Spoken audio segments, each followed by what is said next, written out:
Hi, my name is Kenneth Stalker.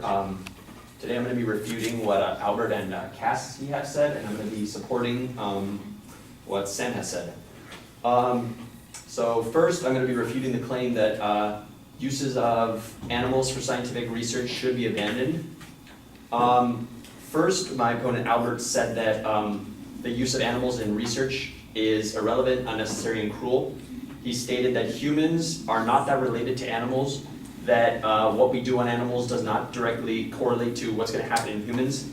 To refute that claim, I would like to point out that animals such as pigs actually are anatomically very, very close to humans. Their body temperature is within 1 degree of humans. Their heart is the same size, their circulatory system works exactly the same as ours. Drugs function almost exactly the same in pigs as they do in humans. Pigs have actually been used for many years for cardiovascular testing of medical devices, and their skin heals very, very similar to how humans do. The next claim I would like to refute is that Cass pointed out that there is no evidence to support that, she says that the scientists inflict pain upon these animals when they're doing testing, and there's no evidence to support that they can actually suppress the pain that they're inflicting upon these animals. One, she does have no evidence to support that they cannot suppress the pain.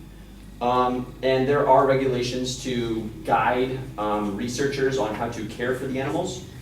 Animal research is highly regulated by the FDA and other government organizations. In addition to local and state laws and guidelines, animal research has been regulated by the Federal Animal Welfare Act since 1966, as well as stipulating minimum housing standards for research animals, enclosure size, temperature, access to clean food and water, and other essentials. As well, there is guidance on the animal testing by the FDA. Before you begin testing on these animals, there has to be a rationale for the animal model you select. There has to be a similarity of the selected preclinical model to the clinical model, which is humans. And then there needs to be a general study methodology, as well as standard operating procedures for how you're going to go about testing the animals. She points out that there is really no evidence to support that they're not cared for and that all that's happening is there's pain inflicted upon them. However, the animals that are in the care of the researchers have to be held to the same standards as if they were in a veterinarian's office.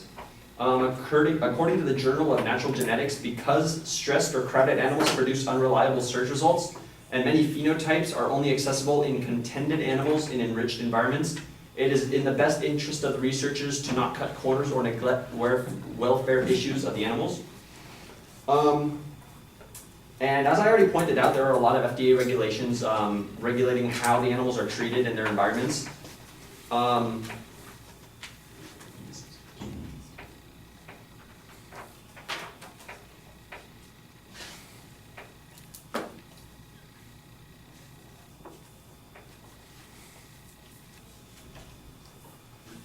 As Sam actually pointed out, Albert said that the use of animals for the scientific research should be abandoned because it's very irrelevant and there's no progress being made in science. However, that's not true.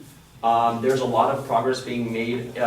There's over 100,000 species, or 100 species of cancer known right now, and a lot of those we have found cures or treatments for due to testing on multiple animals, many of those being mice. Mice are very good analogs for testing cancer treatments. And